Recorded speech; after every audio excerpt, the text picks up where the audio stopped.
Hello, this is Kamlesh Ahuja sir की chemistry की class. आज हम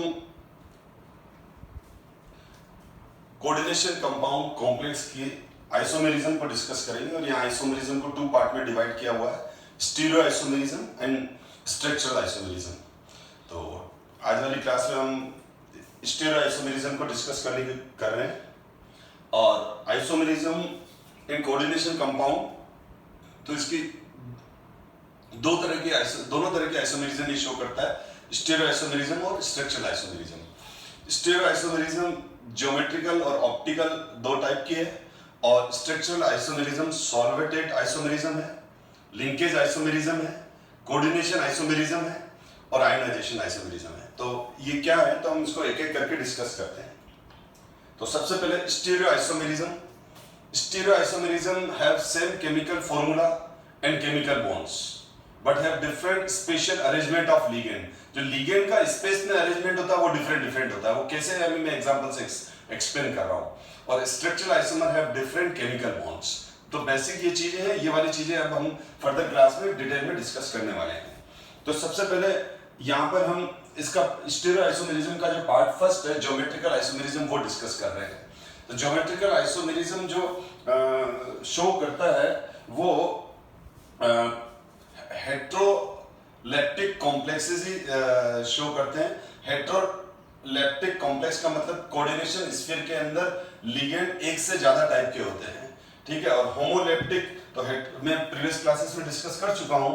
जैसे ये जो है K4 FeCN6, तो ये होमोलेप्टिक है। या Zn NH3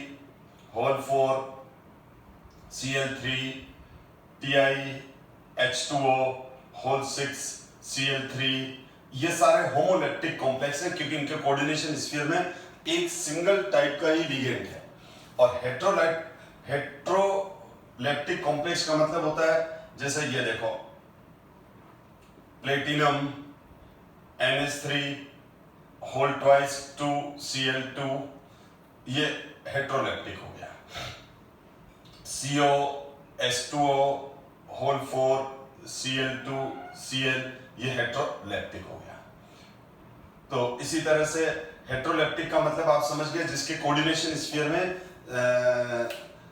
2 या 2 से ज्यादा, 2 और मोर देन 2 डिफरेंट टाइप के लिगेंड्स सेंटर मेटल केटायन के साथ जब कोऑर्डिनेशन बॉन्ड बनाते हैं, कोऑर्डिनेशन स्फीयर में मोर देन 1 टाइप के लिगेंड्स हो, जैसे ये दोनों हेट्रोलेप्टिक कॉम्प्लेक्स हैं। अब जनरली जो ये ज्योमेट्रिकल आइसोमेरिज्म है वो कोऑर्डिनेशन नंबर 4 और 6 पर शो होती है। कोऑर्डिनेशन नंबर 4 पे स्क्वायर प्लेनर और टेट्राहेड्रल कॉम्प्लेक्स है, कोऑर्डिनेशन नंबर 6 पर ऑक्टाहेड्रल कॉम्प्लेक्स है। तो सबसे पहले हम इसमें ज्योमेट्रिकल आइसोमेरिज्म में फर्स्ट इसका जो पोर्शन है वो है cis trans isomerism complex with general formula Na2B2, ठीक है। तो इसमें ये वाला जो एग्जांपल है ये स्क्वायर प्लेनर है। तो ये ध्यान दो कि हमारे पास ये कॉम्प्लेक्स है। लेट्स सी, इसको एक एक करके डिस्कस करते हैं। तो अब प्लेटिनम NH3 Cl2, ये स्क्वायर प्लेनर कॉम्प्लेक्स है। तो ये स्क्वायर प्लेनर कॉम्प्लेक्स है, तो इसको हम Na2B2 बोलते हैं। यहाँ A क्या हो गया, A हो गया मोनोडेंटेट लिगेंड, B A हो गया NH3, तो B हो गया Cl। स्क्वायर प्लेनर कॉम्प्लेक्स है, तो इस तरह से ये स्क्वायर प्लेनर कॉम्प्लेक्स बन गया। तो स्क्वायर प्लेनर कॉम्प्लेक्स, तो अब इसके 2 स्पेशल अरेंजमेंट है, 2 स्क्वायर प्लेनर, इसके 2 आइसोमर्स हैं।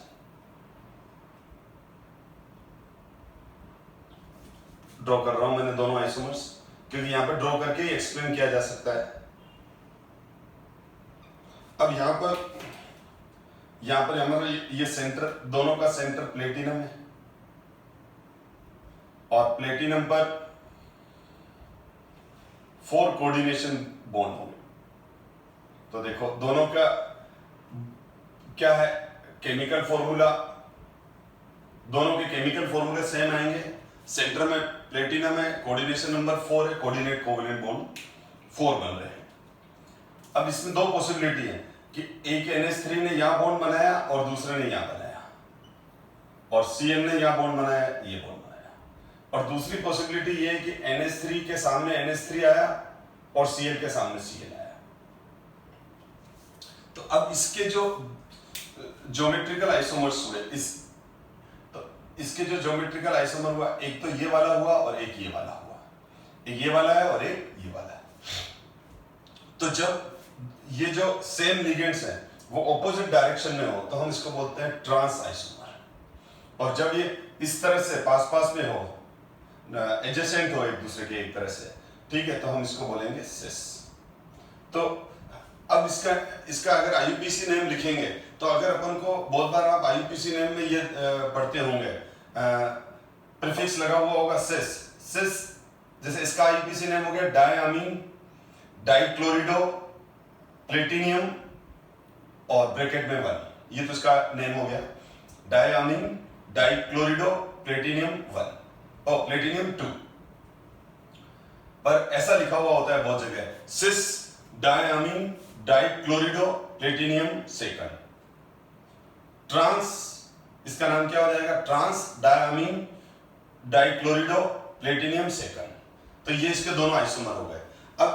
अब आपको ये समझ में आ गया कि अब अगर मैं वापस रिवर्स जाऊं तो दिस टाइप ऑफ आइसोमेरिज्म और ये वाला stereo isomerism have same chemical formula. तो ये देखो, ये दो स्टीरियो आइसोमर्स हैं, ये दोनों के दोनों स्टीरियो आइसोमर्स हैं, इन दोनों को, ठीक है।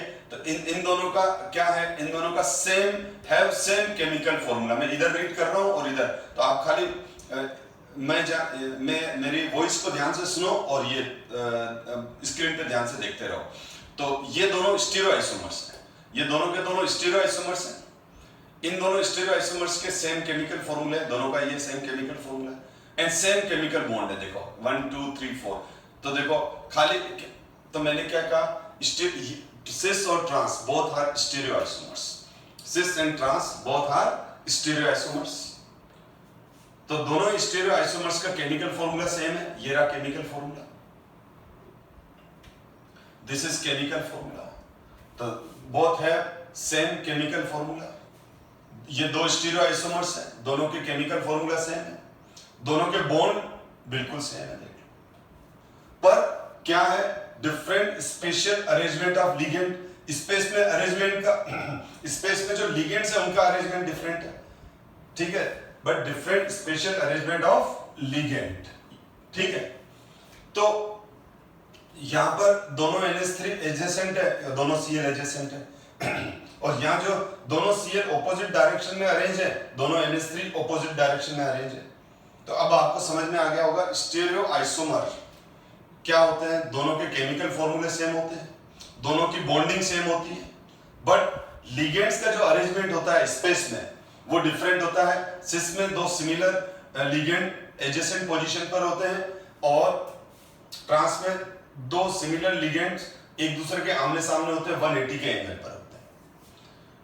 अब यहां पर कुछ और एग्जांपल ले लेते हैं। अच्छा, इसमें से ये सिस और ये ट्रांस, तो इसमें से एक चीज और क्लियर कर दूं कि हमारे पास ये NCERT बुक का क्वेश्चन भी है, draw geometrical isomer of complex PT NH3 2 Cl2 जो हमने बना दिए, which of this use for cancer treatment.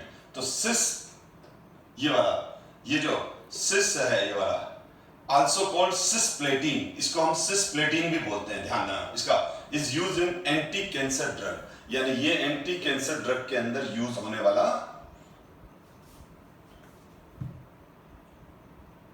Isomer है।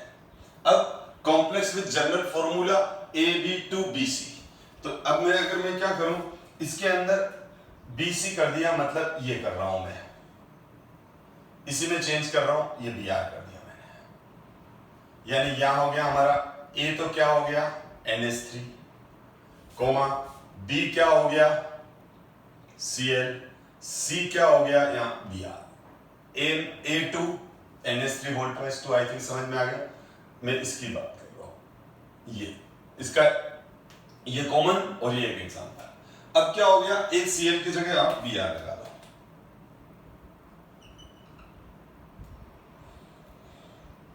तो ये दो, अब ये भी देखो दो डिफरेंट अरेंजमेंट है, तो ये इन दोनों का भी क्या है, same chemical formula, same bonding, same ligands, पर लिगेंड्स का अरेंजमेंट स्पेस में डिफरेंट।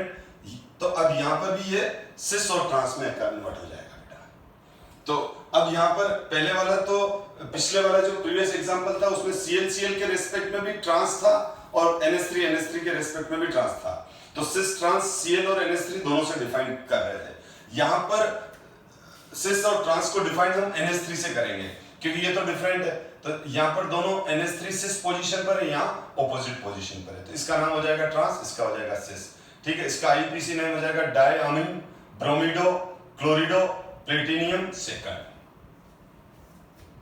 और अब इसी तरह से इसमें एक और आ रहा है, अगर तीनों ही लिगेंड डिफरेंट हो, यानी M ये वाला MABCD, तो अब इस केस में क्या हो जाएगा, इस केस में ये देखो, इस केस के अंदर यहां पर मैंने बना रखा है, वैसे सिंपल ही है कि यहां पर चारों लिगेंड डिफरेंट है, चारों लिगेंड डिफरेंट है, यानी यहां पर जैसे मैंने प्लेटिनम लिया, एक NH3, एक H2O, एक Cl, एक Br, A NH3 हो गया, B H2O हो गया, C क्लोरीन हो गया, D Br हो गया, इसका नाम हो जाएगा ये चारों डिफरेंट है, हेट्रोलेप्टिक हो गया। तो अभी आपने जितने भी एग्जांपल देखे उसमें कोऑर्डिनेशन स्फीयर में मोर देन 1 डिफरेंट टाइप के लिगेंड थे, यहाँ 4 डिफरेंट टाइप के लिगेंड है, तो इसका नाम हो जाएगा अमीन एक्वा ब्रोमिडो क्लोरिडो प्लेटिनियम सेकंड। अब यहां पर क्या है, यहां पर देखो, यहां पर इसको हम सिस ट्रांस के फॉर्म में डिफाइन नहीं कर सकते, पर ये ज्योमेट्रिकल आइसोमर्स तो है ही। ठीक है, तो जैसे यहां हमने क्या कर रखा है, यहां पर हमने A को फिक्स कर रखा है, A के सामने इधर C लिख दिया, या A को फिक्स करके यहाँ B लिख दिया, या A को फिक्स करके यहाँ D लिख दिया। ठीक है, तो और फिर ये D और B है, ये C और D है, तो इसके 3 आइसोमर्स बनते हैं। क्या बन जाते हैं? 3 आइसोमर्स बन जाते हैं। तो 3 आइसोमर्स कैसे बनते हैं, ये देखो, ये स्क्वायर प्लेनर बना देते हैं अपन 3, और ये सेंटर में प्लेटिनम है,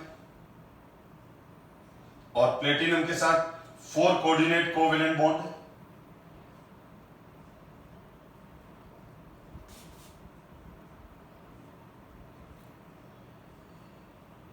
ठीक, अब मैंने जैसे NH3 को एक बार फिक्स कर लिया, जैसे यहाँ A को फिक्स कर लिया, भाई बनाएंगे कैसे उसका एक तरीका बता रहा हूं। तो इसके 3 ज्योमेट्रिकल आइसोमर्स हैं जिनको हम डिफाइन नहीं कर सकते, जैसे कोई नेम प्रीफिक्स नहीं देते, जैसे सिस ट्रांस दे रहे हैं ना वहां पर। अब जैसे अब मैंने क्या किया, NH3 के सामने एक बार क्या रख दो H2O, एक बार क्या रख दो Cl, एक बार क्या रख दो Br।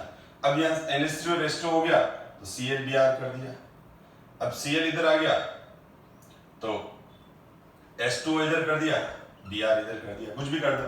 अब यहाँ NH3 Br है तो H2O इधर कर दिया Cl, तो हमारे पास 1 2 3 ये। और ये वाला क्वेश्चन जेईई मेंस में 2016 के अंदर आया था कि इसके कितने आइसोमर बनेंगे, तो उसमें था 0 1 2 3। ये चॉइस थी, बहुत स्टूडेंट 0 लिख के आए थे, उन्होंने देखा कि ये ज्योमेट्रिकल आइसोमेरिज्म कैसे शो करेगा, बेटा करेगा। ये देखो, ये चारों इन ये केमिकल फॉर्मूला है, और इस तीनों के अंदर देखो जो लिगेंड्स का अरेंजमेंट है वो डिफरेंट है। समझने के लिए देख लो, एक में NH3 के सामने H2 है, दूसरे में NH3 के सामने Cl है, तीसरे में NH3 के सामने Br है। तो इसका मतलब ये तीनों में जो स्पेशल अरेंजमेंट है, तीनों का जो स्पेस में अरेंजमेंट है वो डिफरेंट है। अब हम देखो आगे बढ़ते हैं, तो यहां पर अब square complex having unsymmetrical bidentate ligand can also shows geometrical isomerism. तो अनसिमेट्रिकल बाइडेंटेड लिगेंड क्या होता है, पहले ये क्लियर कर दूं मैं। अनसिमेट्रिकल बाइडेंटेड लिगेंड जैसे ये था, ये बाइडेंटेड लिगेंड इथाइलिन डायमीन है, तो ये सिमेट्रिकल बाइडेंटेड लिगेंड है, क्योंकि इसमें दोनों एक जैसी है, तो ये हो गया सिमेट्रिकल बाइडेंटेड लिगेंड। पर ये क्या कह रहा है, अनसिमेट्रिकल। तो अनसिमेट्रिकल का एग्जांपल ये है CH2 NH2 COO-। ठीक है, CH2 इसको ये हो गया CH2 COO- एंड NH2। तो यहां पर ये अनसिमेट्रिकल बाइडेंटेड लिगेंड है, जिसको हम क्या बोलते हैं, जिसको हम ग्लाइसिनेटो बोलते हैं। क्या बोलते हैं, ग्लाइसिनेटो नेम लिखा हुआ है। इसमें दोनों जो डोनर साइट है वो डिफरेंट है, या एक ऑक्सीजन है और एक नाइट्रोजन है। और अगर मैं इसका स्ट्रक्चर बनाऊं तो इसका स्ट्रक्चर ऐसा है, CH2 नाइट्रोजन पर है, C double bond O O-, ये हो गया, एक ही बात है। तो ये ग्लाइसिनेटो है। इस ऑर्गेनिक कंपाउंड को ग्लाइसिन बोलते हैं, ध्यान रखना, CH2 से ग्लाइसिन। फर्स्ट एमिनो एसिड है प्रोटीन का, ग्लाइसिन। ठीक है, this is the glycine. Glycine से H+ निकल के हटा के और हमने ये ग्लाइसिनेटो बनाया। बाइडेंटेड लिगेंड है, अनसिमेट्रिकल बाइडेंटेड लिगेंड है। और अनसिमेट्रिकल बाइडेंटेड लिगेंड का मतलब टू डिफरेंट। तो अब इसकी बात कर रहा हूं मैं। तो ये जो प्लेटिनम है PT GLY होल ट्वाइस, ये न्यूट्रल कोऑर्डिनेशन स्फीयर है।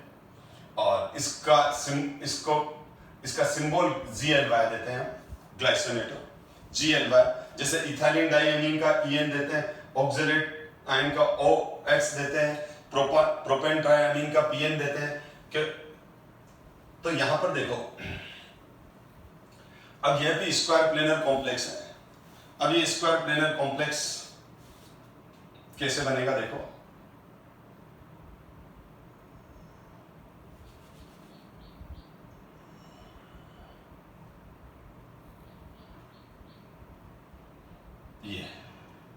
ये स्क्वायर और सेंटर में प्लेटिनम, 4 कोऑर्डिनेट कोवेलेंट बॉन्ड। अब इसमें क्या हो जाएगा, ये दो जुड़ जाएंगे, ये NH2 और ये O-। ठीक है, अब ये O- और ये क्या है, CH2 C डबल बॉन्ड। और ये देखो 1 2 3 4 5 मेंबर्ड चीलेट रिंग बन गई। ठीक है, मैं बात, अच्छा इसी तरह से ये NH2 यहां जुड़ गया और ये CH2 यहां आ गया, ये C डबल बॉन्ड O आ गया और ये ऑक्सीजन। तो यहां पर देखो चीलेट रिंग भी बन गई ये से। और ये दोनों NH2 आमने सामने है, ये ऑक्सीजन आमने, ये दोनों NH2 एडजेसेंट है, ये दोनों ऑक्सीजन एडजेसेंट है। तो ये इस आइसोमर को हम बोलते हैं सिस। तो इसका नाम हो जाता है सिस ग्लाइसिनेटो प्लेटिनियम सेकंड। सिस ग्लाइसो, इसका नाम क्या है, सिस। तो इसका नाम है ग्लाइसिनेटो, तो डाई ग्लाइसिनेटो। बिस नहीं लगाएंगे, डाई। बिस तो तब लगाते हैं इथाइलिन डाइएमीन और प्रोपेन ट्राइएमीन के साथ लगाते हैं। बिस और ट्रिस वहां यूज करते हैं जहां लिगेंड में ऑलरेडी डाई और ट्राई प्रीफिक्स यूज हो चुके हों। तो ये डाई ग्लाइसिनेटो प्लेटिनियम सेकंड, ये इसका यूपीसी नेम है। इसका नाम है बिस ग्लाइसिनेटो प्लेटिनियम सेकंड, इसका यूपीसी नेम। अब इसका यूपीसी नेम हो जाएगा सिस डाई ग्लाइसिनेटो प्लेटिनियम सेकंड। और अब आपको समझ में आ गया होगा कि इसी तरह से अगर मैं ट्रांस का स्ट्रक्चर बनाऊं तो वो कैसा बनेगा। तो ट्रांस में भी देखो, सेंटर में प्लेटिनम, बॉन्डिंग वही, केमिकल फॉर्मूला वही, स्पेस में लिगेंड के अरेंजमेंट डिफरेंट। तो यहां पर हम फिर ऐसा ही बना देते हैं, लेकिन यहां पर इसको उल्टा कर दो। ऑक्सीजन यहां ले लो, C डबल बॉन्ड O यहां ले लो, CH2 और NH2। ये दो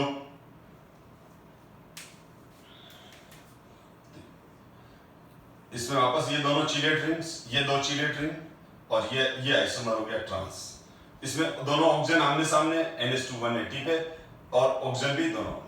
तो ये वाला, ये दोनों भी आइसोमर्स हैं, और ये square planar complex having unsymmetrical bidentate ligands है, can also shows geometrical isomer, for example platinum glycinato, लेकिन इसका IUPAC नेम ये है, वो कॉमन नेम है, डाइग्लाइसिनेटो प्लेटिनियम सेकंड।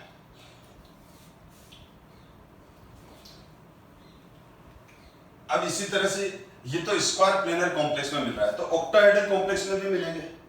तो ऑक्टाहेड्रल कॉम्प्लेक्स में जो मिलते हैं वो दो तरह के हैं, अभी डिस्कस कर रहे हैं। अब जैसे ये देखो ऑक्टाहेड्रल कॉम्प्लेक्स, तो फर्स्ट एग्जांपल ले रहा हूं मैं, CO NH3 whole 4 Cl2 plus, तो इसका IUPAC नेम हो जाएगा टेट्राअमीन डाइक्लोरिडो कोबाल्ट ब्रैकेट में थर्ड आयन, क्योंकि कोबाल्ट पर +3 है, इससे मतलब नहीं है, इस पर चार्ज कितना है वो लिखते हैं। अब ये ऑक्टाहेड्रल कॉम्प्लेक्स है,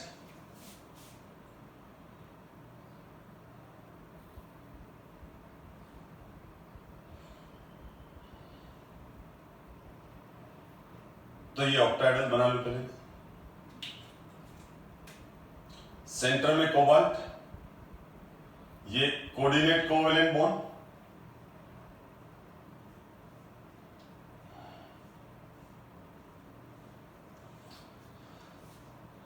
और इसमें ये क्लोरीन और ये NH3।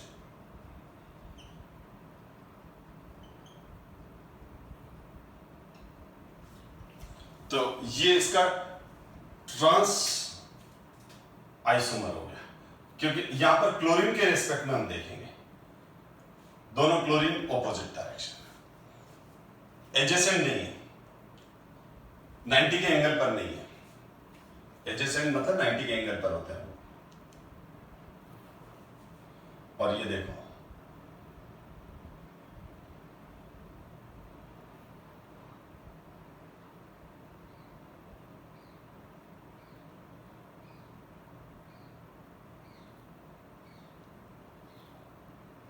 अब यहां पर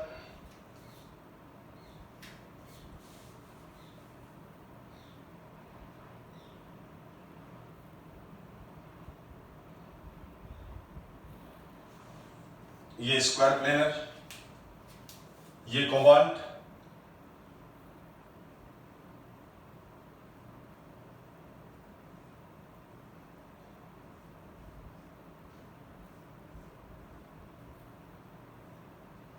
और अब देखो यहां पर अपन ने क्या किया, 2 Cl लगा दिए, 1 Cl यहां।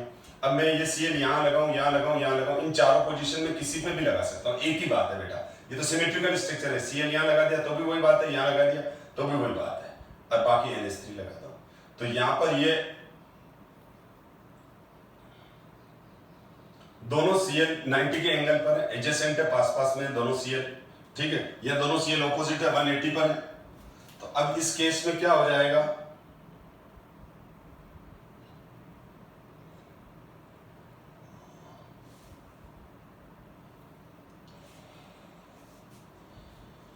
इस केस में ये +1, तो यहां पर अब ये क्या हो गया, ये हो गया हमारा ट्रांस आइसोमर, और ये हो गया हमारा सिस। अब ये Cl इसकी, ये NH3 इधर लेके Cl इधर ले लो, तो वही वाली बात है, एक तरह से रोटेट कर दिया अपन ने, 90 के एंगल पर ही रहेगा। तो ये हो जाएगा trans tetraammine dichlorido cobalt third ion, ion लिखना जरूरी है, प्लस है, और ये सिस हो गया। तो सिस और ट्रांस आप देख लो, दोनों के ये दोनों स्टीरियो आइसोमर्स हैं, ये दोनों स्टीरियो आइसोमर्स हैं, दोनों के केमिकल फॉर्मूले सेम है, दोनों की बॉन्डिंग देख लो सेम है, लेकिन लिगेंड का अरेंजमेंट स्पेस में डिफरेंट है। या लिगेंड का अरेंजमेंट में दोनों क्लोरीन 180 पर है, या दोनों क्लोरीन 90 पर है। तो इसीलिए स्टीरियोआइसोमेरिक, अब स्टीरियोआइसोमेरिज्म की डेफिनेशन भी समझ में आ गई होगी कि stereoisomers are those in which chemical formula है same bonding but arrangement of ligand in space is different. अब यहां पर क्या है, जैसे इसके अंदर एक एग्जांपल और ले लूं मैं, MA4B2 हो गया यहाँ, ठीक है, A तो हो गया NH3 यहाँ पर, ए तो हो गया यहाँ NH3 और बी हो गया Cl, पर यहां पर बाइडेंटेड लिगेंड भी ले सकते हैं, MAA होल ट्वाइस और B2।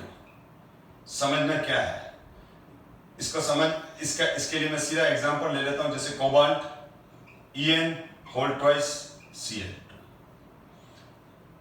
प्लस ये इथाइलिन डाइएमीन है। इथाइलिन डाइएमीन क्या होता है? CH2 NH2 बाइडेंटेड लिगेंड है, सिमेट्रिकल बाइडेंटेड लिगेंड है, 2 डोनर साइड। तो अब मैं अगर इसकी बात करूं तो यहां कर क्या कर दूंगा, En ट्वाइस, तो ये हो जाएगा बिस ethane 1,2 diamine डाइक्लोरिडो cobalt third ion. यहां ये हो गया, ठीक है। अब इसके अंदर क्या हो जाएगा, इसमें भी सिस और ट्रांस मिल जाएगा। ये सारे NH3 की जगह मैं NH2 लिख देता हूं, सारे NH3 की जगह NH2 लिख देता हूं, और ये हो गया CH2 CH2, ये हो गया CH2 CH2।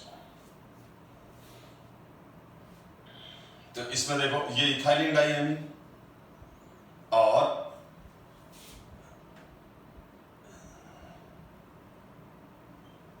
ये CH2 और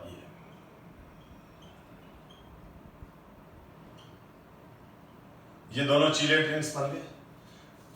ये आमने सामने Cl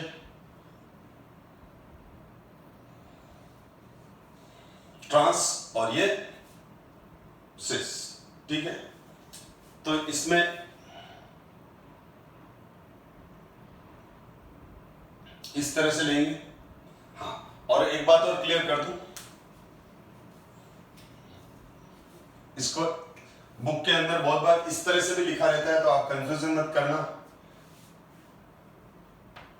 ये तो समझ में आ गया। मैं इसका सेकंड प्रेजेंटेशन बता रहा हूं, जो मोस्टली बुक्स के अंदर इसी तरह से रहता है।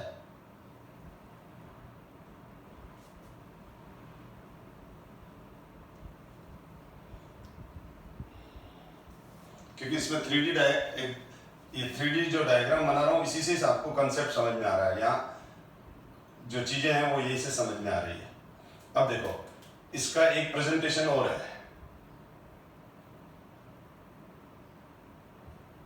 अब हम इसकी जगह इथाइलिन डाइएमीन को हम डायरेक्ट ऐसे लिख देते हैं, तो कंफ्यूज मत करना। ये और इधर यहां लिख देंगे हम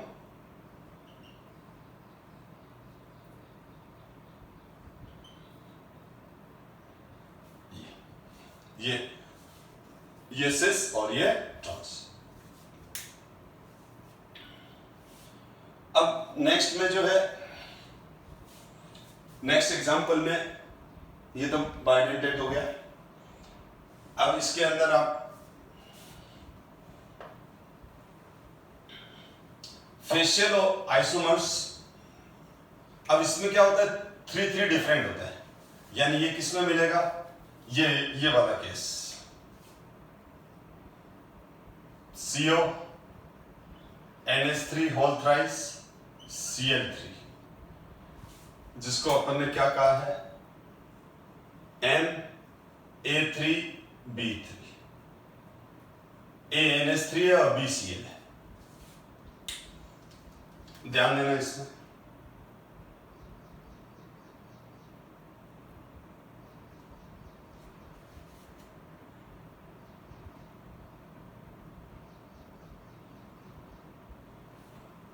ये भी स्क्वायर बायपिरामिडल ऑक्टाहेड्रल है। कोबाल्ट के साथ 6 कोऑर्डिनेट कोवेलेंट बॉन्ड, कोबाल्ट के साथ 6 कोऑर्डिनेट कोवेलेंट बॉन्ड है।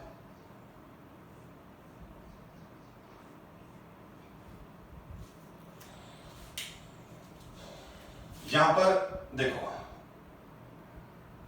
NH3 NH3 NH3, तीनों NH3 एक तरफ ले लो, तीनों क्लोरीन एक तरफ ले लो, तो एक स्पेस अरेंजमेंट ये बनता है। और एक इस तरह से NH3 NH3 और NH3, और ये Cl, ये Cl और ये Cl, दोनों को डिफरेंट करो। इसका IUPAC नेम हो जाएगा ट्राइअमीन ट्राइक्लोरिडो कोबाल्ट थर्ड। अब ये देखो दोनों स्पेस अरेंजमेंट डिफरेंट है। इसके अंदर अगर हम देखें तो ये क्लोरीन और ये क्लोरीन, 3 क्लोरीन है। और अगर मैं इनको मीट कराऊं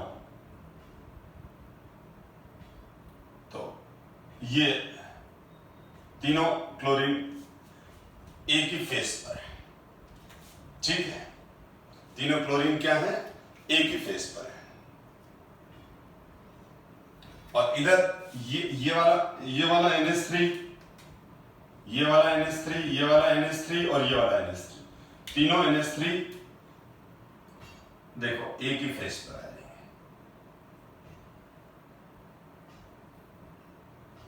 तो जब ये 3 क्लोरीन एक तरफ हो, इस तरफ, और 3 यानी एक तरह से इसके तीनों क्लोरीन का फेस और इन तीनों NH3 का जो ये फेस है वो आमने सामने है, इसलिए इसको फेशियल अरेंजमेंट कहते हैं। क्या बोलते हैं, फेशियल अरेंजमेंट। इसलिए इसको क्या बोलते हैं, फेशियल अरेंजमेंट। इन तीनों क्लोरीन को जोड़ते हैं तो जो एक फेस बन गया, और इधर से इन तीनों NH3 को जब जोड़ते हैं तो एक फेस बन गया। तो ये दोनों, इन तीनों NH3 का जो एक फेस बन रहा है और इन तीनों क्लोरीन का जो एक फेस बन रहा है, ये दोनों फेस आमने सामने है, डायगोनली आमने सामने है, इस तरह से, ठीक है।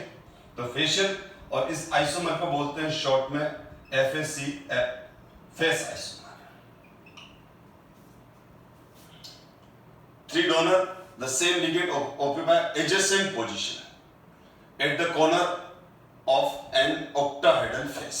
ये इसको octahedral face बोलते हैं, लिखा ना। 3 donor atoms of the same ligand, ये रहा 3 donor atom of the same ligands occupies adjacent positions at the corners of an octahedral face, ठीक।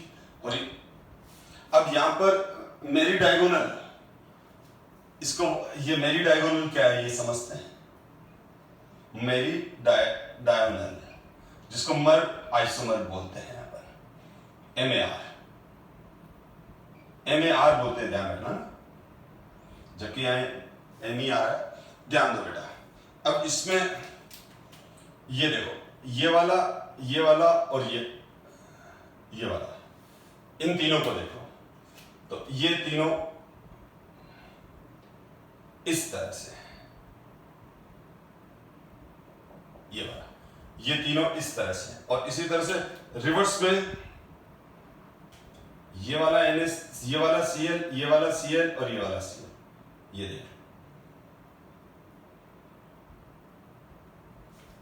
तो आप अंडरस्टैंड करो, ये तो ऊपर इस तरह से जा रहा है, ऐसा का ऐसा, लेकिन डायगोनल में, ठीक है ना।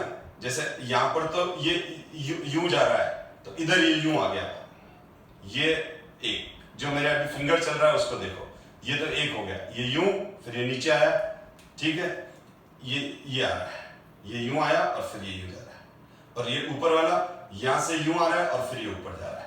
तो इस तरह का स्ट्रक्चर हो तो हम उसको क्या बोलते हैं, मेरी डायगोनल आइसोमर। अब ये स्ट्रक्चर है, बस समझ में आना चाहिए structure. When the position of the donor atom are around the meridianal of the octahedral, ये इसको मेरिडायनल बोलते हैं, इस तरह से ये है, इस तरह की पोजीशन को मेरिडायनल बोलते हैं। ये और ये एक दूसरे के मेरिडायनल है। ये ऊपर यूं आ गया तो नीचे इस तरह से आ गया। अब ये 3D में आपको समझ में आ रहा है। तो ये इस तरह से, तो अब ये देखो इसमें क्या आ रहा है, ये जो ज्योमेट्रिकल आइसोमर्स हमने अभी रीड किए, ठीक है ना। तो ये ज्योमेट्रिकल आइसोमर्स के लिए बोल रहा है कि geometrical isomer is not observe in complex of coordination number 2 and 3, ठीक है। 2 और 3 पे कोई पोजीशंस बनेगी नहीं सिस और ट्रांस वाली, ठीक है, इसीलिए वो पॉसिबल नहीं है, ठीक है ना। जैसे कोई कॉम्प्लेक्स लीनियर है, ट्रायगोनल प्लेनर है, तो उस केस में क्या होगा, जैसे ये वाला कॉम्प्लेक्स है, लीनियर कॉम्प्लेक्स है, ठीक है, डायमीन सिल्वर फर्स्ट, तो इसके अंदर क्या हो जाएगा, ये लीनियर कॉम्प्लेक्स है, कोऑर्डिनेशन नंबर 2 है, तो इसका स्ट्रक्चर ये है। अब इसमें आप खुद ही देख लो, इसका स्पेशल अरेंजमेंट, लिगेंड के 2 अरेंजमेंट हो ही नहीं सकते। इस NH3 को इधर ले लो, इस NH3 को इधर ले लो, तो भी तो वही बात है, ठीक है। तो लीनियर में कभी नहीं बनेगा। अगर आप बोलोगे नहीं सर इसमें दोनों 2 लिगेंड डिफरेंट कर दे, कर दो बेटा। तो ये, तो अब मैं इधर Cl लगा दिया, अगर मैंने इसको इधर लिख दिया तो भी तो वही वाली बात है, ये डिफरेंट थोड़ी है, ये दोनों और में है, डिफरेंट नहीं है, both are same, both are same, ठीक है। ये मार्कर है, इसको मैंने यूं कर दिया तो क्या ये कोई इसकी प्रॉपर्टी चेंज हो गई क्या?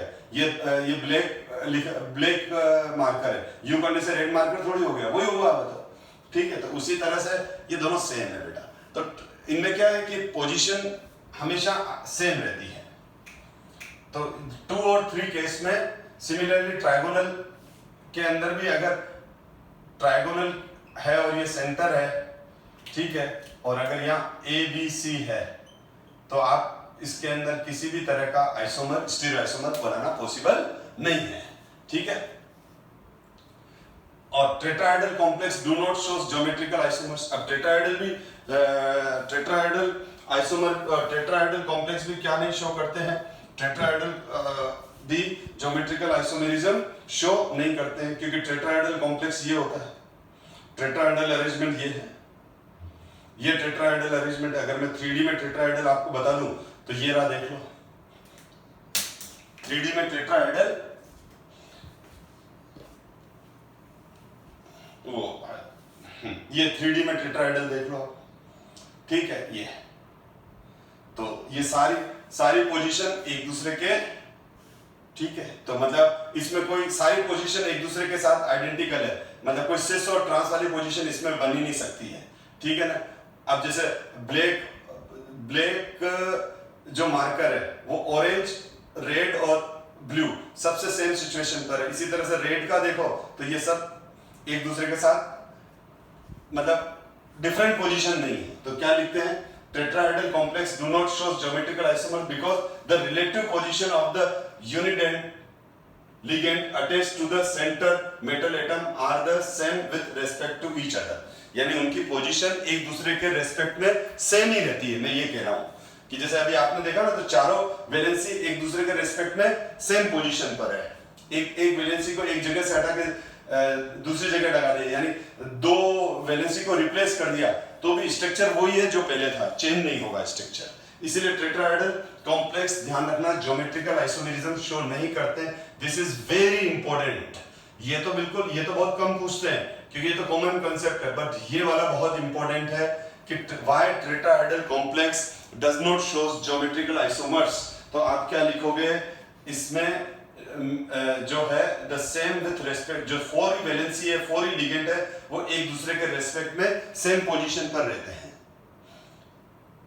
अब how many geometrical isomer are possible in the following coordination entity. तो ये वाला फर्स्ट वाला तो ऑप्टिकल आइसोमेरिज्म शो करेगा जो अभी अपन ने पढ़ी नहीं है। तो ये तो मैं ऑप्टिकल आइसोमेरिज्म जब पढ़ाऊंगा तब मैं क्लियर कर दूंगा बेटा।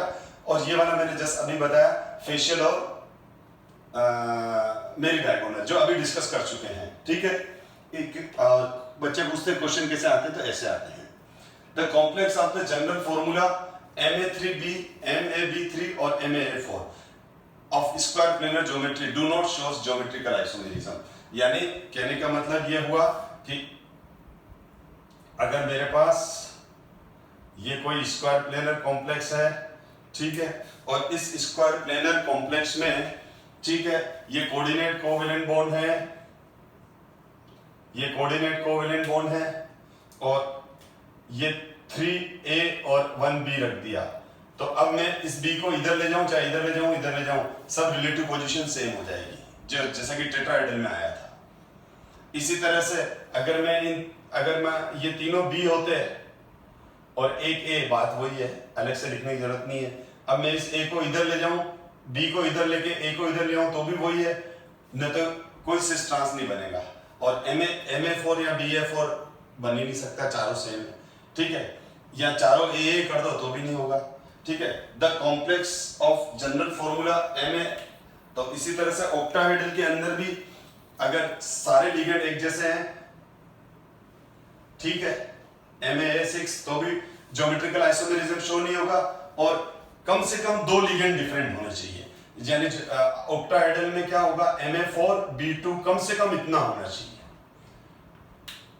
तो ये तब उस केस में ये क्या शो करेंगे, ज्योमेट्रिकल आइसोमेरिज्म सिस ट्रांस। क्योंकि जिनका कांसेप्ट क्लियर है तो ये स्टेटमेंट इजीली समझ में आएंगे। अब आता है ऑप्टिकल आइसोमेरिज्म। तो बेटा ऑप्टिकल आइसोमेरिज्म वैसे डिटेल में ऑर्डिनिंग में आती है। ऑप्टिकल आइसोमेरिज्म एक स्पेशल टाइप की आइसोमेरिज्म है। इनके आइसोमर्स को हम एनेंटियोमर्स भी बोलते हैं। इन आइसोमर्स को हम क्या बोलते हैं, एनेंटियोमर्स भी बोलते हैं। और ये प्लेन पोलराइज लाइट को रोटेट करते हैं। यानी इन आइसोमर्स में एक स्पेसिफिक प्रॉपर्टी होती है, कैरेक्टरिस्टिक प्रॉपर्टी होती है कि ये प्लेन पोलराइज लाइट को अपनी मीन पोजीशन से रोटेट करते हैं, आइदर क्लॉकवाइज और एंटी क्लॉकवाइज। कि जैसे हमारे पास किसी भी तो जो ऐसे सारे मॉलिक्यूल्स, चाहे वो ऑर्गेनिक मॉलिक्यूल हो, चाहे वो इनऑर्गेनिक मॉलिक्यूल हो, चाहे वो ऑर्गेनिक मॉलिक्यूल हो, चाहे वो इनऑर्गेनिक मॉलिक्यूल हो, ठीक है, उसमें से जब प्लेन पोलराइज लाइट पास करते हैं और वो स्ट्रेट पास हो जाए। अभी आप ये मत सोचो कि सर ये प्लेन पोलराइज लाइट क्या होती है, it is part of physics number 1। और दूसरा, हमको अभी ये कोई नहीं पूछेगा कि what you mean by plane polarise light इस चैप्टर के अंदर। अब एक तरह की लाइट है, ठीक है, तो ये प्लेन पोलराइज लाइट है। और अगर ये कोई सैंपल है या सैंपल का सॉल्यूशन है और उसमें से हम जब प्लेन पोलराइज लाइट पास करते हैं और ये रोटेट नहीं होती है, जब ये रोटेट नहीं होती है तो हम बोलते हैं इसको ऑप्टिकली इनएक्टिव। क्या बोलते हैं, ऑप्टिकली इनएक्टिव। जब इसमें से पास हो, ये पोलरियोमीटर एक इंस्ट्रूमेंट होता है, उससे उसके अंदर ऑब्जर्व करते हैं। अब अगर ये प्लेन पोलराइज लाइट जब इसमें से निकलकर अपनी मीन पोजीशन से क्लॉकवाइज या एंटी क्लॉकवाइज रोटेट कर जाए, अपनी मीन पोजीशन से क्लॉकवाइज या एंटी क्लॉकवाइज रोटेट कर जाए, तो हम बोलेंगे ऑप्टिकली एक्टिव। हम क्या बोलेंगे, ऑप्टिकली एक्टिव है। तो सबसे पहले तो मैं क्लियर कर दूं, ऑप्टिकली एक्टिव मॉलिक्यूल्स कौन से होते हैं। ऑप्टिकल एक्टिव मॉलिक्यूल्स वो होते हैं जिनके सैंपल में से या जिसके सॉल्यूशन में से जब हम प्लेन पोलराइज लाइट पास करते हैं, तो वो जब उसमें से पास होती है तो वो मीन पोजीशन से आइदर क्लॉकवाइज या आइदर एंटी क्लॉकवाइज रोटेट कर जाए अपनी मीन पोजीशन से, अपनी मीन पोजीशन से क्लॉकवाइज या मतलब अपने मीन पोजीशन से एंटी क्लॉकवाइज या मीन पोजीशन से क्लॉकवाइज रोटेट कर जाए, तो हम बोलेंगे ये ऑप्टिकली एक्टिव है। और अगर वो मीन पोजीशन पर ही सीधी निकल के आ जाए तो हम बोलेंगे ऑप्टिकली इनएक्टिव है। और ये हम एक इंस्ट्रूमेंट होता है जो हमारी लैब में नहीं है, 11-12 की लेबोरेटरी में नहीं होता है, लेकिन कॉलेज की लेबोरेटरी में पोलरियोमीटर पड़ा रहता है, होता है, प्रेजेंट होता है। जैसे हमारी लेबोरेटरी के अंदर व्हीटस्टोन ब्रिज पड़ा हुआ है, पोटेंशियोमीटर पड़ा हुआ है, तो उसी तरह से कॉलेज के अंदर जो लेबोरेटरीज हैं वहां पर पोलरियोमीटर भी होते हैं जहां हम ऑप्टिकल एक्टिविटी ऑब्जर्व करते हैं। तो ये ऑब्जर्व प्रॉपर्टी है बेसिकली।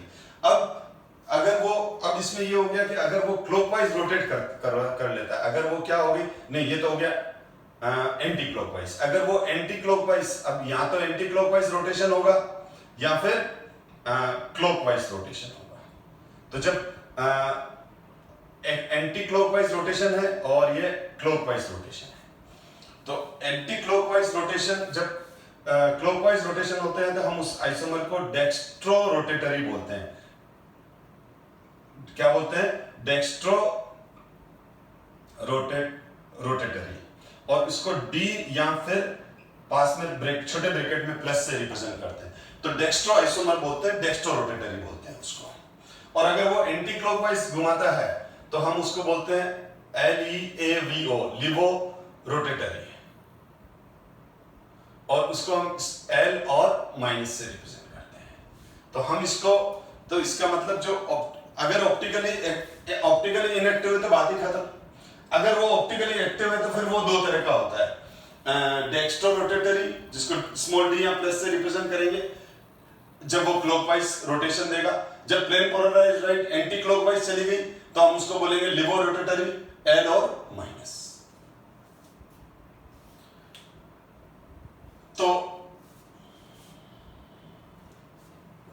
जिस तरह से सिस और ट्रांस दो डिफरेंट स्टीरियो आइसोमर्स हैं, उसी तरह से डेक्स्ट्रो और लिवो दो डिफरेंट आइसोमर्स हैं।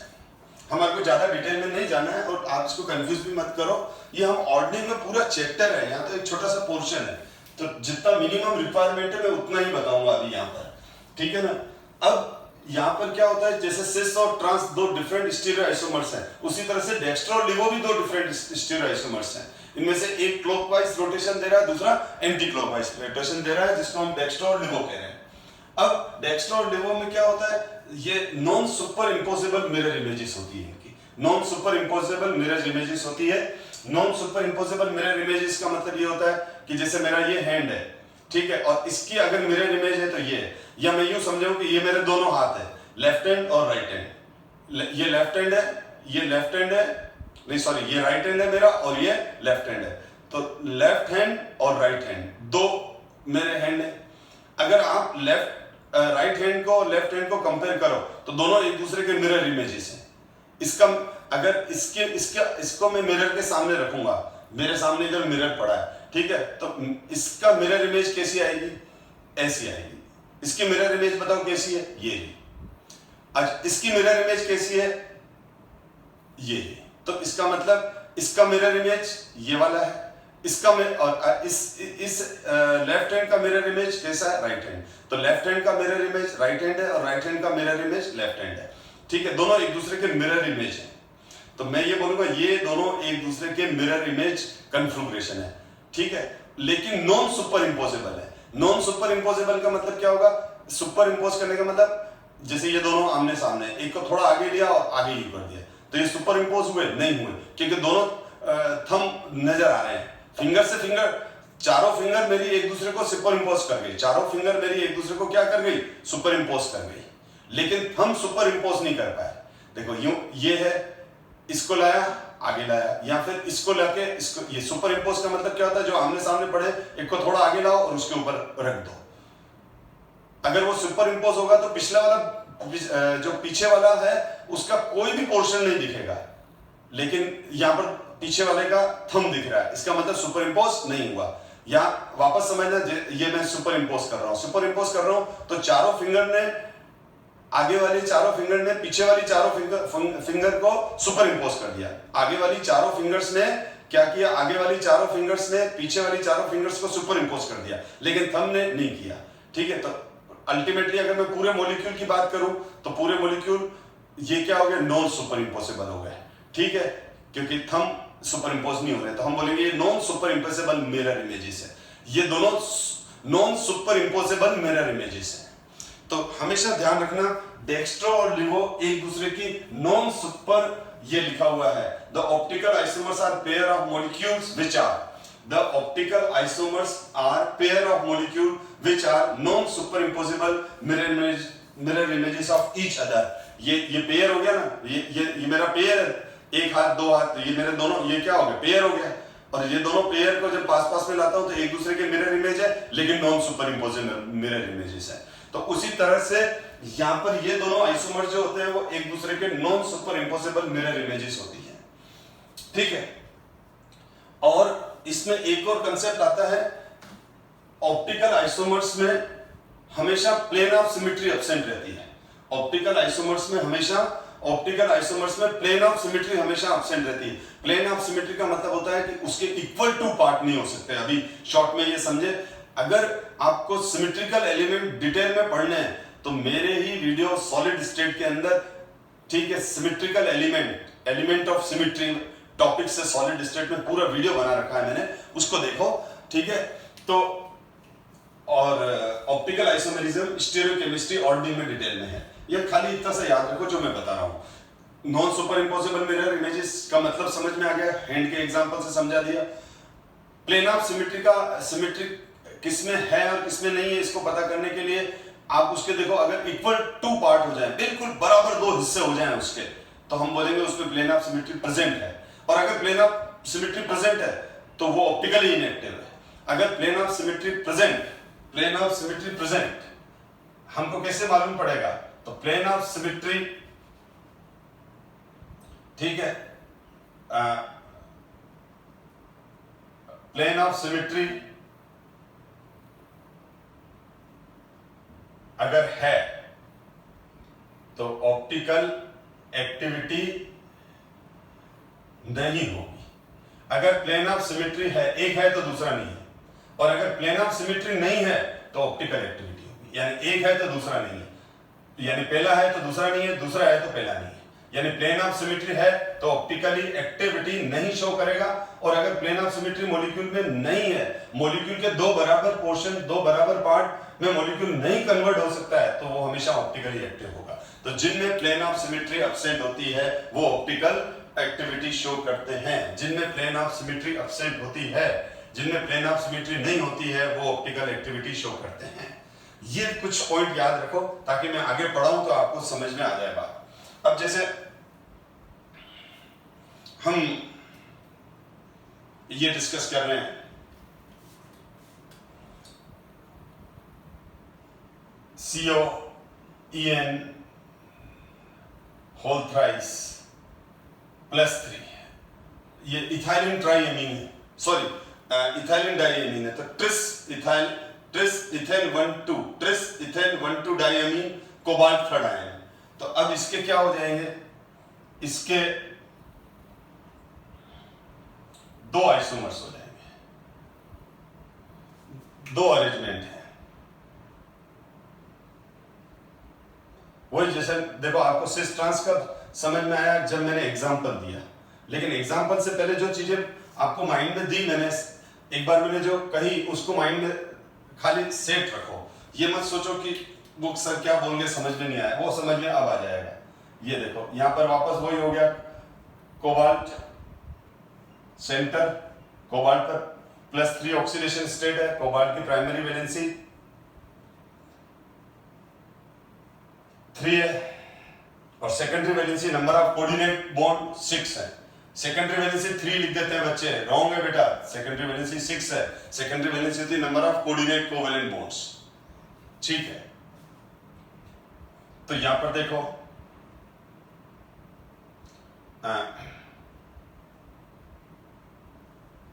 ये ईएन, अब मैं ईएन ऐसे लिखता हूं, ये इथाइलिन डाइएमीन, ये ऐसे लिख रहा हूं। चलो ये कर देते हैं रेड कलर से ताकि आपको दिक्कत नहीं आए समझने में। और ये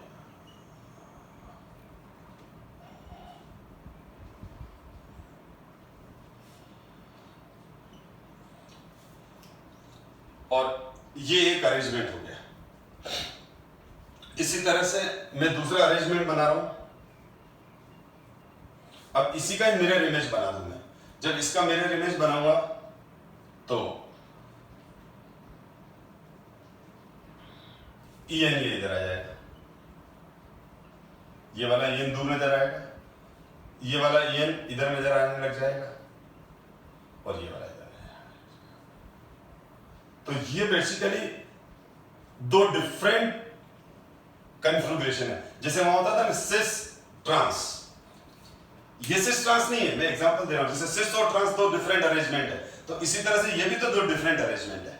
आप देख लो यहां अरेंजमेंट और ये अरेंजमेंट दोनों अलग अलग है, दोनों अरेंजमेंट अलग अलग है। देख लो यहां पर ये है और इधर इस तरफ है, इधर ये है और ये इस तरफ है। तो ये हो ये अगर डेक्स्ट्रो है तो ये लिवो है, ये प्लस है तो ये माइनस है।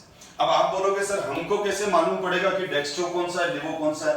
नहीं मालूम पड़ेगा बेटा, क्योंकि डेक्स्ट्रो और लिवो हम किसी मॉलिक्यूल को देख के नहीं पहचान सकते हैं। अगर कोई पर्सन ये बोलता है कि मैं देखकर किसी मॉलिक्यूल को देखकर बता सकता हूं कि वो डेक्स्ट्रो है तो और वो लिवो है तो वो दिव्यमान है, ठीक है, बहुत शक्तिमान है, क्योंकि ये ऑब्जर्व वैल्यू है, ठीक है, ये केवल लैब में ऑब्जर्व होती है बेटा।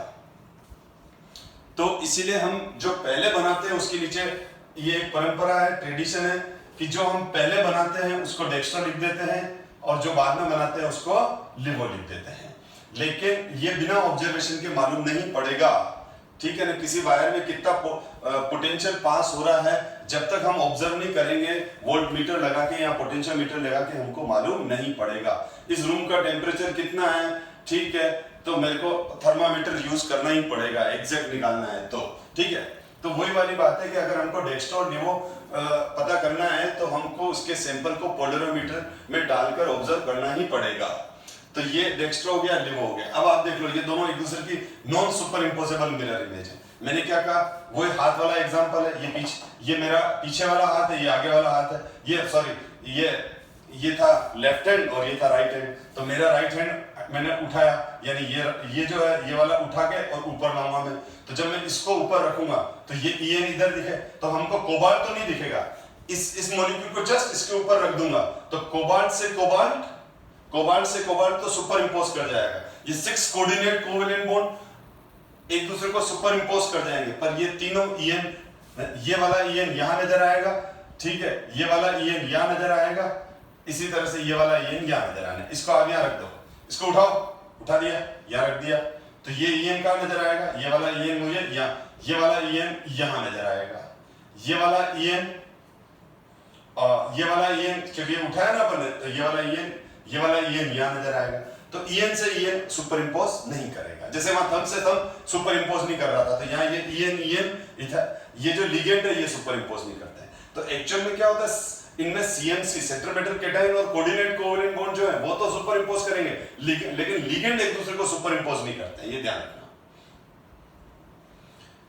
तो ये डेक्स्ट्रो और लिवो हो गया। अब इसके अंदर जैसे ये वाला एग्जांपल हो गया, ठीक है। अब ये इथाइलिन डाइएमीन की जगह कोई दूसरा बाइडेंट, इसका अनदर एग्जांपल ये है, ये COOX। OX क्या होता है, ऑक्सलेटो, तो यहाँ -3 आ जाएगा, तो यहाँ OX लिख दो, OX, ठीक है, तो ये आ जाएगा। ये इसके दो ऑक्सलेटो, इसका नाम हो जाएगा try ऑक्सलेटो cobaltate third ion, try ऑक्सलेटो cobaltate third ion, क्योंकि पॉजिटिव कोऑर्डिनेशन स्फीयर में तो मेटल को मेटल ही बोलते हैं, नेगेटिव कोऑर्डिनेशन स्फीयर में मेटल को मेटलेट बोलते हैं, तो कोबाल्टेट हो जाएगा यहाँ। तो ये दोनों क्या शो कर रहे हैं, ऑप्टिकल आइसोमेरिज्म शो कर रहे हैं। अब अगर मैं एक और एग्जांपल लूं, ये सेकंड वाला, तो देखो सेकंड वाले एग्जांपल में क्या है, सेकंड वाले एग्जांपल में ध्यान देना,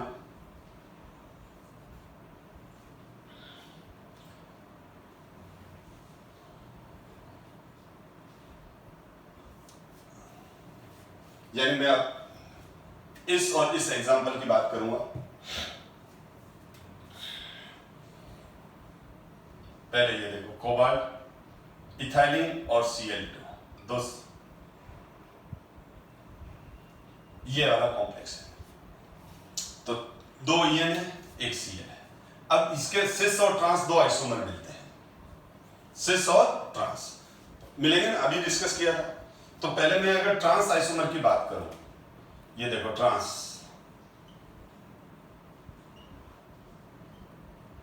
Cl और Cl,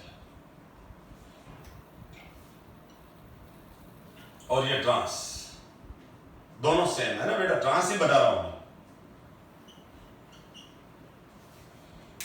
दोनों ट्रांस हैं, ये भी ट्रांस है और ये भी ट्रांस है, ज्योमेट्रिकल आइसोमर तो ट्रांस है।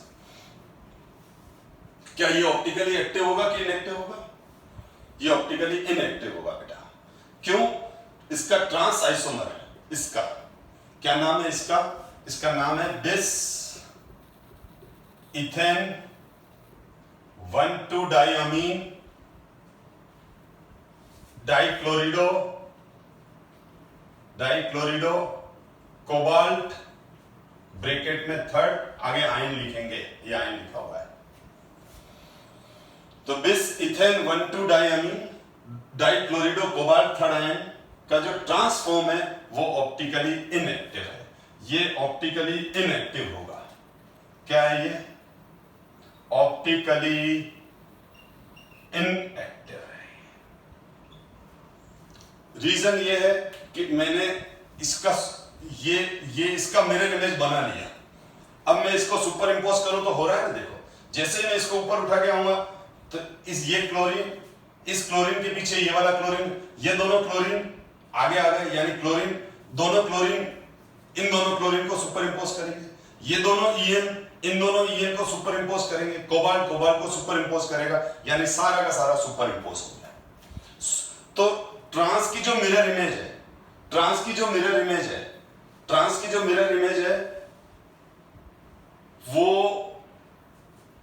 दोनों एक जैसी है, यानी इसकी मिरर इमेज और ये वाली, ये दोनों एक जैसे हैं, यानी ट्रांस की mirror image superimposable mirror image है, यानी इसकी जो मिरर इमेज बन रही है वो सुपर इंपोज, तो ये ऑप्टिकली इनएक्टिव होगा। तो आप ये जरूर बता सकते हो कि कोई मॉलिक्यूल ऑप्टिकली एक्टिव है कि इनएक्टिव है। यस, आप देख के बता सकते हो, आप किसी भी मॉलिक्यूल को ये देख के बता सकते हो कि वो ऑप्टिकली एक्टिव है कि इनएक्टिव है। जैसे ये वाला है bis ethane one two diamine dichloro cobalt third ion का जो ट्रांसफॉर्म है, वो ट्रांसफॉर्म ऑप्टिकली इनएक्टिव है, क्योंकि आप क्या करो, इस हमको कैसे मालूम पड़ेगा, तो आपने उसका स्ट्रक्चर बना लिया, फिर उसके सामने उसकी मिरर इमेज बना ली।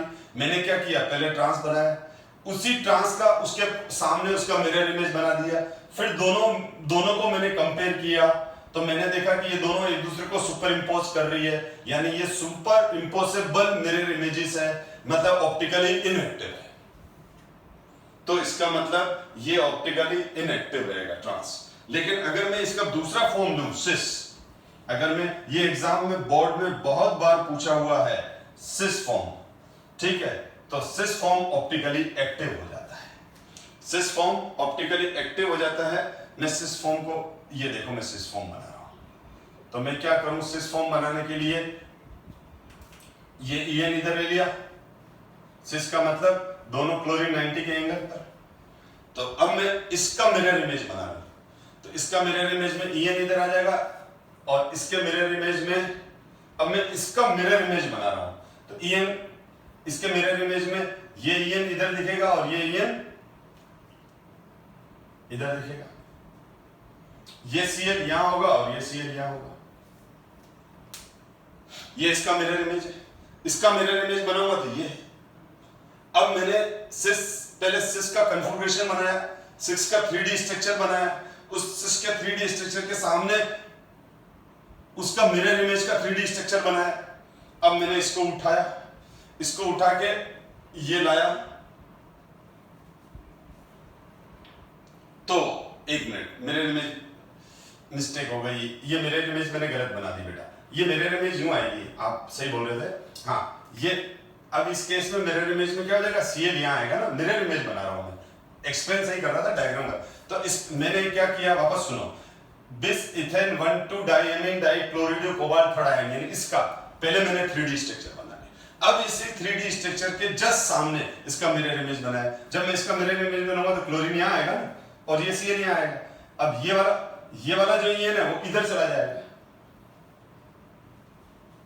ये उस तरफ नजर आएगा, और ये वाला जो ईएन है वो इस तरफ नजर आएगा। अब सही हो गया बेटा, ठीक है।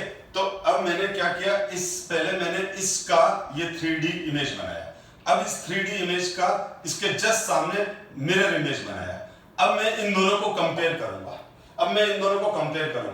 ये कंपेयर करूंगा कि क्या ये वाला फॉर्म इसके ऊपर सुपर इंपोज हो रहा है कि नहीं हो रहा है। अगर ये वाला फॉर्म इसके ऊपर सुपर इंपोज हो जाएगा तो वो ऑप्टिकली इनएक्टिव होगा, जैसा कि मैंने प्रीवियस एग्जांपल में समझाया। अब मैंने बना दिया ये इसका मिरर इमेज ये बना दिया।